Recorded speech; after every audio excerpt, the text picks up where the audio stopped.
MLers, bertemu lagi dengan saya dalam channel Orispot. Oke, jadi di video kali ini, seperti biasa kita akan membahas komentar aneh, gak penting dan gak berfaedah dari video sebelumnya yang akan dibacakan oleh Mbak Google. Dan langsung saja, mari kita simak, inilah komentar yang pertama. Siapakah hero yang paling jahat kepada hewan? Hero yang paling jahat pada hewan ya? Karena nggak begitu banyak hero yang punya hewan piaraan, jadi nggak sulit buat menjawabnya. Lalu jawabannya apa, Bang? Ya, jawabannya adalah Cloud. Kenapa Claude? Cloud, Mbak. Claude. Cerah deh. Jadi gini, kalau hero semacam Iritel dan juga Leomord, mereka memiliki partner hewan. Namun tugas dari Leo milik Iritel maupun Barbil milik Leomord adalah sebagai tunggangan dari majikannya. Nah, sedangkan partner dari Cloud adalah monyet. Dan dalam story-nya diceritakan jika Cloud merupakan seorang pencuri yang sangat profesional bersama dengan rekannya Dexter si monyet. Sehingga Cloud dan Dexter seringkali terlibat dalam kasus pencurian yang besar. Udah punya rekan monyet, bukannya diajarin hal yang baik, malah diajarin buat nyuri. Jahat banget kan? Oke, next, komentar yang selanjutnya. Kenapa mata tengah Hylos tidak bisa berkedip? Oh, ini pasti yang dimaksud adalah Hylos dalam skin Phantom Shear, di mana dia mempunyai 3 mata, dan mata yang ketiga berada di tengah dadanya. Nah, mata di dada Hylos tidak berkedip karena itu bukanlah mata yang aktif, atau mata yang tidak bisa digunakan untuk melihat. Lagian, jika kita amati dengan seksama, maka mata tersebut tidak memiliki kelopak mata. Nah, kalau nggak ada kelopaknya, gimana mau berkedip? Kalau kemasukan debu apa bisa merasa perih, Bang? Entahlah, kalau memang nyambung sama syaraf motorik, ya bisa aja terasa sakit, Mbak. Tapi tetap aja itu bukanlah mata yang asli. Kalau asli mah pasti bakalan menang kontes melotot. Dan dijamin bisa lebih lama daripada Patrick.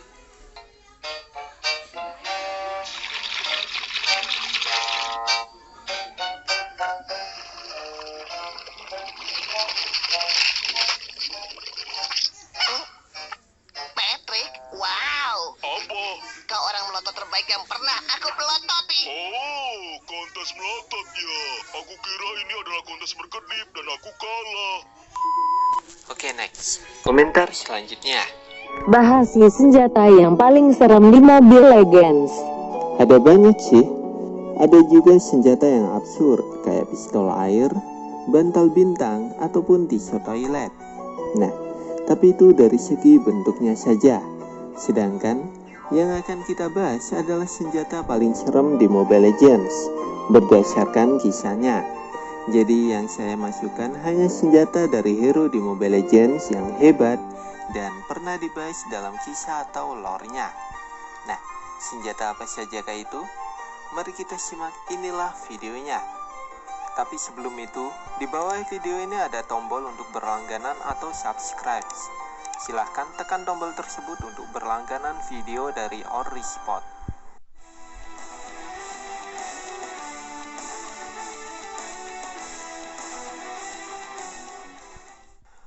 Valhalla Halberd, senjata suci milik Freya yang dianggap sebagai dewa perang di daerah Nosgard. Valhalla Halberd memiliki bentuk layaknya sebuah pedang dan perisai biasa. Namun, senjata ini membutuhkan tenaga yang berasal dari jiwa para kesatria yang telah gugur dalam peperangan. Dan saat senjata ini diaktifkan, pedang dan perisai tersebut akan menyatu menjadi sebuah tombak halberd. Dan Freya sebagai pengguna dari senjata ini akan masuk ke dalam God mode dengan sebuah sayap lebar di belakang tubuhnya. Konon, Freya menyiapkan senjata tersebut untuk peperangan terbesar yang bernama Ragnarok. Namun sampai saat ini, Munton belum pernah menjelaskan siapa yang akan dihadapi oleh Freya dalam perang tersebut. Kalau menurut kalian siapa ya? Core Energi Numenon, sebuah palu besar dengan energi cahaya yang diciptakan oleh para profesor di Eruditio. Namun, setelah selesai diciptakan, tidak ada seorang pun yang sanggup untuk mengangkat palu tersebut. Kayak cerita pedang Excalibur aja ya. Sampai suatu saat, ada elf kecil bernama Lolita yang datang ke sana dan berhasil mengangkat palu tersebut. Nah, jadi palu milik Lolita bukanlah palu sembarangan. Konon palu tersebut memiliki berat ratusan kali lipat dari palu pada umumnya. Jadi kebayangkan, gimana rasanya kalau hero kalian kena serangan geprek dari palu Lolita. Higanbana Shuriken. Shuriken keramat yang dijaga oleh generasi ke generasi dari perguruan Scarlet Ninja.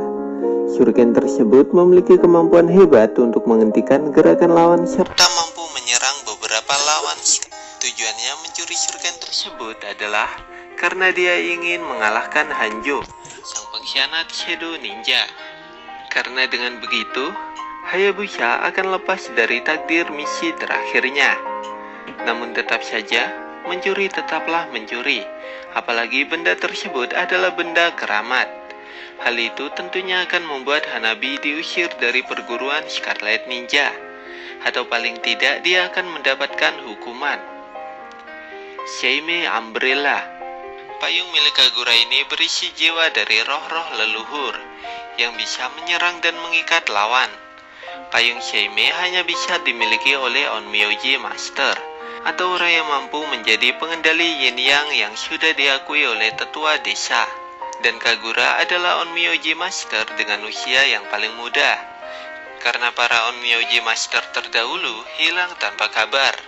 Maka payung Seime saat ini diberikan kepada Kagura, yang dalam waktu singkat mampu menguasai payung tersebut.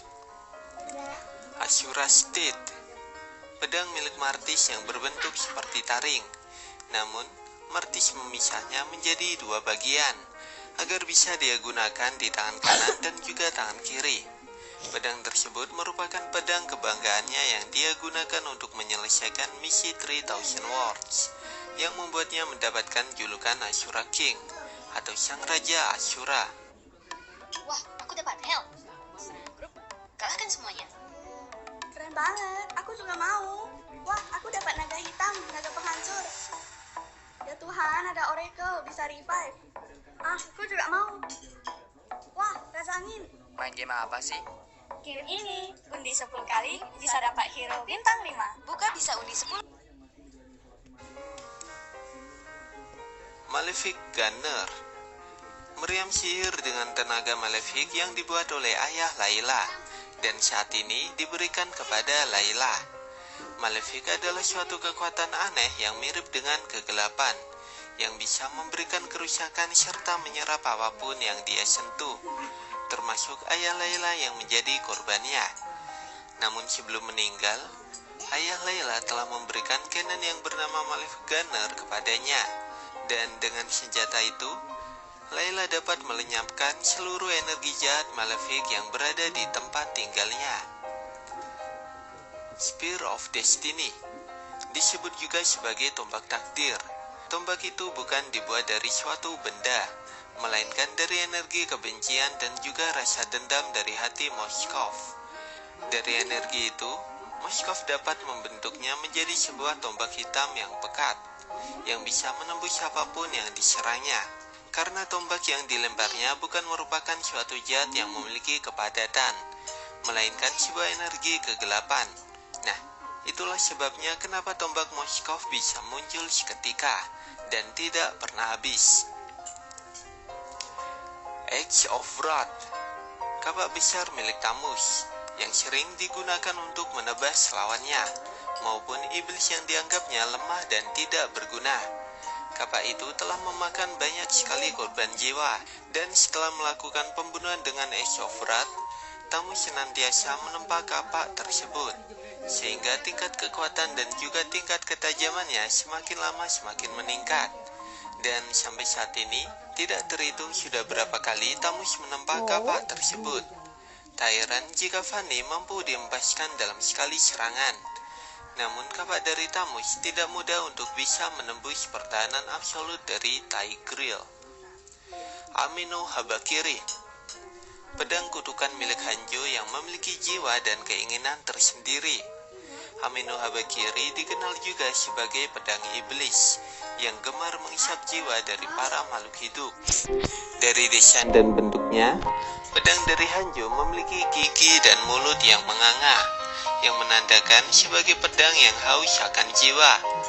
Efek lain dari Amino Habakiri adalah sang pengguna mampu menggabungkan jiwanya dengan jiwa dari iblis yang bersemayam dalam pedang tersebut, yang membuat penggunanya berubah menjadi iblis bayangan.